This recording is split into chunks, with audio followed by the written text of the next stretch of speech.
Breaking news. దేశంలో మావోయిస్టులను నక్సలైట్ ఉద్యమాన్ని పూర్తిగా నిర్మూలించడానికి కేంద్ర ప్రభుత్వం చేపట్టిన ఆపరేషన్ కగార్ గడువు ఇవాళ్లతో ముగుస్తుంది. సరిగ్గా రాత్రి 12 గంటలతో గడువు పూర్తయిపోతుంది. అయితే ఇప్పటివరకు పలువురు కీలక మావోయిస్టు నేతలు ఇంకా అజ్ఞాతంలోనే ఉండటంతో ఆపరేషన్ కగార్ అసంపూర్తిగానే మిగిలింది. ఇంకా అడవుల్లోనే ఉన్న కీలక మావోయిస్టు నేతలను పట్టుకోవడానికి వివిధ రాష్ట్రాల్లో బలగాలు అడవులలో అవిశ్రాంతంగా గాలిస్తున్నాయి.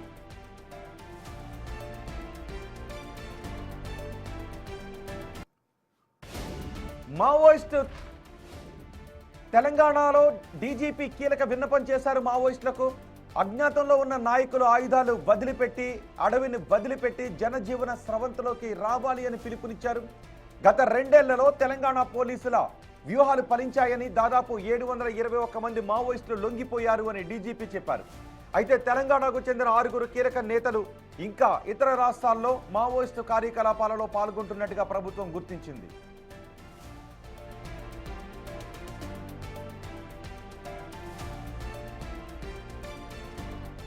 ఇప్పుడు మీరు బిగ్ టీవీ స్క్రీన్ పైన చూస్తూ ఉన్నారు.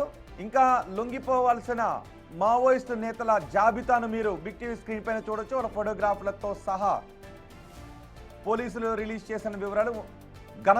ప్రస్తుతం గణపతి నేపాల్లో ఉన్నాడు అని అంటున్నారు. సో గణపతికి సంబంధించిన డేటా కూడా ఇంకా పూర్తిగా తెలియట్లేదు. అలాగే ఉజ్నూర్ నరహరి అలియా సంతోష్, వర్తశేఖర్, మంగ్తు, జోడే రత్నబాయ్, సుజాత, నక్కా సుశీల అలియా శ్రేలా. సో ఈ లిస్ట్ని విడుదల చేస్తారు. వీళ్ళందరూ ఇంకా అడవుల్లోనే ఉన్నారు. జగిత్యాల జిల్లాకు చెందిన ముప్ప లక్ష్మణరావు అలియాస్ గణపతి, ఆయన భార్య గద్వాలకు చెందిన జోడే రత్నాబాయ్ అలియా సుజాత ఇంకా అజ్ఞాతంలోనే ఉన్నారు. వీరితో పాటు హనుమకొండకు చెందిన పసునూరి నరహరి, సికింద్రాబాద్కు చెందిన వర్తశేఖర్, హైదరాబాద్కు చెందిన నక్కా సుశీల, సిద్దిపేట జిల్లాకు చెందిన రంగబోయిన భాగ్య అలియాస్ రూపీలు ఇంకా అజ్ఞాతంలోనే కొనసాగుతున్నారు. దేశాన్ని నక్సలైట్ రహిత దేశంగా మార్చాలి అన్న లక్ష్యంతో కేంద్ర ప్రభుత్వం విధించిన డెడ్ లైన్ ఇవాళ్లతో ముగుస్తుంది. ఈ క్రమంలోనే మావోయిస్టులు లొంగిపోవాలి అని, శాంతియుత మార్గంలోకి రావాలి అని పోలీసు శాఖ మరోసారి స్పష్టం చేస్తోంది.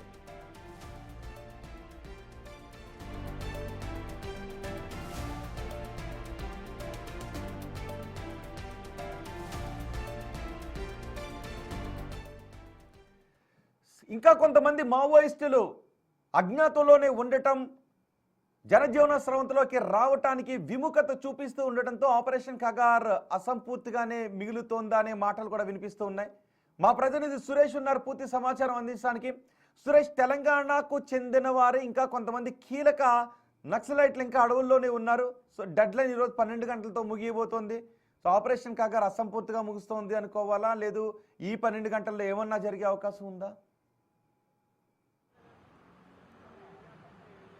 అంటే కేంద్ర బలగాలు గత కొన్ని నెలలుగా అడవులన్నిటిని కూడా జల్లెడ పడుతున్నాయి. ముఖ్యంగా ఛత్తీస్గఢ్ సరిహద్దు ప్రాంతాల్లో ఉన్నటువంటి తెలంగాణ, ఆంధ్రప్రదేశ్, ఛత్తీస్గఢ్ ఈ 3 రాష్ట్రాలకు సంబంధించిన అడవులు ఏవైతే ఉన్నాయో కర్రెగుట్టలు, వాటిలో కూడా కూంబింగ్ నిర్వహించారు. జాతీయ పతాకాన్ని కూడా ఎగరవేయడం జరిగింది.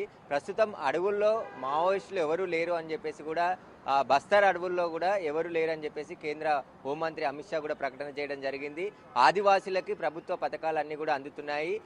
నక్సలైట్ల విముక్తి భారత్ కేవలం బీజేపీ ప్రభుత్వంతోనే సాధ్యమైంది అని చెప్పేసి కూడా అమిత్ షా ప్రకటన చేశారు. కానీ ఇప్పుడు తెలంగాణకు చెందిన 6 మావోయిస్టులు ఇంకా అజ్ఞాతంలో ఉన్నారు. ఎక్కడున్నారో వారి ఆచూకీ తెలియదు. ఖచ్చితంగా వారు కూడా జనజీవ స్రవంతిలో కలవాలని చెప్పేసి కూడా నిన్న తెలంగాణ డీజీపీ శ్రీధర్ రెడ్డి ఒక ప్రెస్ నోట్ రిలీజ్ చేయడం జరిగింది. వారికి చెప్పి ఏదైతే గతంలో 2 సంవత్సరాలుగా 721 మంది మావోయిస్టులు తెలంగాణ పోలీసులు ఎదుట లొంగిపోయారు కాబట్టి మిగతా వారు కూడా తెలంగాణ క్యాడర్కు చెందినటువంటి వారు, తెలంగాణకు సంబంధించిన ముఖ్య నాయకులు కొంతమంది ఇంకా లొంగిపోవాల్సింది కాబట్టి వారు ఎక్కడున్నా సరే తెలంగాణ పోలీసులు ఎదుట లొంగిపోవాలి. వారికి కావాల్సినటువంటి పునరావాస సంబంధించిన ఏర్పాట్లన్నీ కూడా పోలీసులు అందిస్తారు.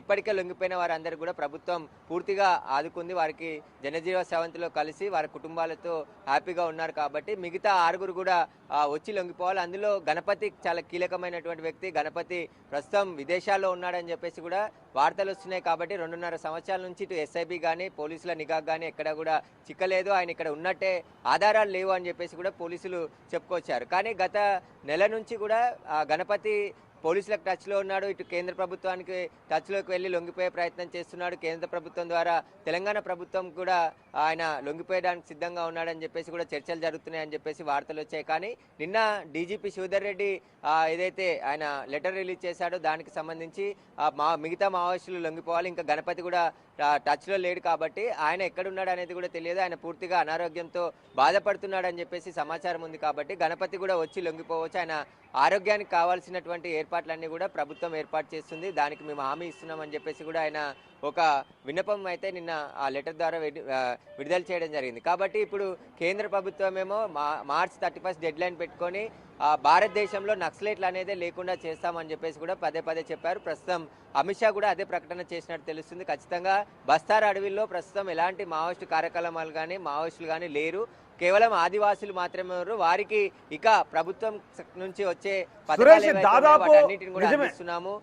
దాదాపు మావోయిస్టులందరూ లొంగిపోవడము లేదు ఎన్కౌంటర్లో చనిపోవడము జరిగింది.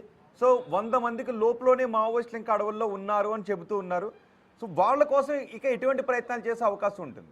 ఒకవేళ కీలక నేతలు ఇంకా అడవుల్లో ఉన్నారు కాబట్టి, అజ్ఞాతంలోనే ఉన్నారు కాబట్టి, ఈ రోజు కాకపోతే రేపు, రేపు కాకపోతే ఎల్లుండి, లేదు కొన్ని రోజులు మెల్లగా మళ్ళీ రిక్రూట్మెంట్కి విస్తరణకు దారితీసే అవకాశం ఉండదా?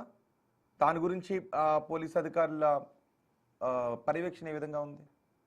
లేదనే చెప్తున్నారు ప్రస్తుతానికి, ఎందుకంటే రిక్రూట్మెంట్ లేదనే చెప్తున్నారు. ఎందుకంటే అడవుల్లో ఉండి పోరాటం చేసే పరిస్థితులు ఇప్పుడు లేవు కాబట్టి, కాలం మారింది, టెక్నాలజీ మారింది, సాయుధ పోరాటం అనేది తుపాకులు పట్టుకొని ఇప్పుడు అడవుల్లో పోరాటం చేయాల్సిన పరిస్థితులు లేవు, దానికి అనుకూలంగా ఉన్నటువంటి పరిస్థితులు కూడా లేవు. ఎందుకంటే ఆదివాసీలు కూడా డెవలప్ అవుతున్నారు, వారు పట్టణాలతో కనెక్ట్ అవుతున్నారు కాబట్టి ఖచ్చితంగా ఇక అడవుల్లో ఉండి పోరాటం చేసే పరిస్థితులు ఎట్టి పరిస్థితులు లేవని చెప్పేసి లొంగిపోయిన అగ్రనాయకులు అంతా కూడా పోలీసులు ఎదుట కావచ్చు, ఇటు మీడియా ఎదుట చెప్పడం జరిగింది. కాబట్టి ఈ రోజు 12 గంటల ఆపరేషన్ గగర్ విజయవంతంగా ముగిసినట్టేనా? ఇంకా అజ్ఞాతంలో ఉన్నటువంటి వారిని పట్టించుకోని అవసరం లేదు అని అనుకుంటూ ఉన్నారా? అలాగే అజ్ఞాతంలో ఉండిపోతారు, ఇక ఎటువంటి రిక్రూట్మెంట్ కార్యకలాపాలు జరగవు, వారి గురించి పట్టించుకోవాల్సిన అవసరం లేదని అనుకుంటున్నారా?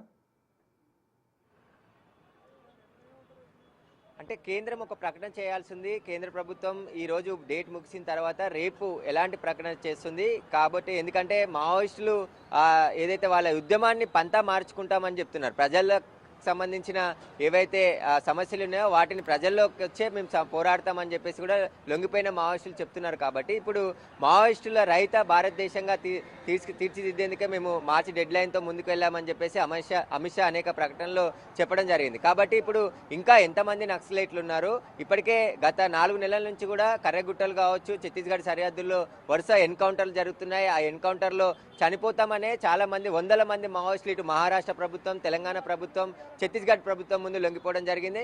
ఛత్తీస్గఢ్కి చెందిన మావోయిస్టులు కూడా తెలంగాణ పోలీసులు ఎదుట లొంగిపోవడం జరిగింది. వీరు పునరావాసానికి సంబంధించిన ప్యాకేజీ ఇవ్వడం, వారికి రక్షణగా ఉంటామని చెప్పడం, వారికి ఒక భరోసా కల్పించడంతో ఎస్ఐబి చేసినటువంటి ఆపరేషన్లో చాలా కీలకమైనటువంటి మావోయిస్టు నాయకులు, దేవ్జీ లాంటి సెంట్రల్ కమిటీ నాయకుడు ఆయననే మొత్తం నాయకత్వం వహిస్తున్నారని చెప్పేసి కూడా చర్చ జరిగింది. కానీ అలాంటి దేవ్జీనే తెలంగాణ పోలీసులు ఎదుట వచ్చి లొంగిపోవడం జరిగింది. ఇప్పుడు మేము ప్రజలకు సంబంధించిన రాజకీయంగా పోరాడతామని చెప్పేసి కూడా నేరుగా ఆయన మాట్లాడుతూ చెప్పడం జరిగింది. ఎజెండా కూడా రాజకీయ ఎజెండాతోనే మేము బయటికి రావడం జరిగింది, మా పోరాటం మాత్రం ఆగదు, నక్సలిజాన్ని ఎవరు అంతం చేయలేరు అని చెప్పేసి కూడా వారు మాట్లాడడం జరిగింది. కాబట్టి రూపం మార్చుకొని ఉద్యమం చేస్తాం తప్ప ఇప్పుడు అడవుల్లో ఉండి పోరాటం చేసేటువంటి పరిస్థితులు లేవు. అక్కడ ఎన్కౌంటర్లు జరుగుతున్నాయి, పోలీసులు కూంబింగ్ చేస్తున్నారు, ఇటు కేంద్ర బలగాలు కూడా సిఆర్పిఎఫ్ కేంద్ర బలగాలు అన్ని కూడా అడవులన్నిటిని కూడా జల్లెడ పడుతున్నాయి. కాబట్టి ఈ రోజు కూడా ఇంకా కర్రెగుట్టల్లో కూంబింగ్ జరుగుతుంది. కూంబింగ్ తర్వాత ఏమైనా ఎన్కౌంటర్లు జరిగితే ఖచ్చితంగా మళ్ళీ పోలీసులు ఒక ప్రకటన చేసే అవకాశం ఉంది. లేదంటే లొంగిపోవాల్సిన అంటే ఇంకా అజ్ఞాతంలో ఉన్నటువంటి మావోయిస్టులు ఎవరు, వారికి సంబంధించిన జాబితాను కూడా విడుదల చేసే అవకాశం ఉంటుంది. కాబట్టి ఈరోజు కేంద్రం ఒక ప్రకటన కూడా చేసే అవకాశాలు కనబడుతున్నాయి. రైట్ సురేష్.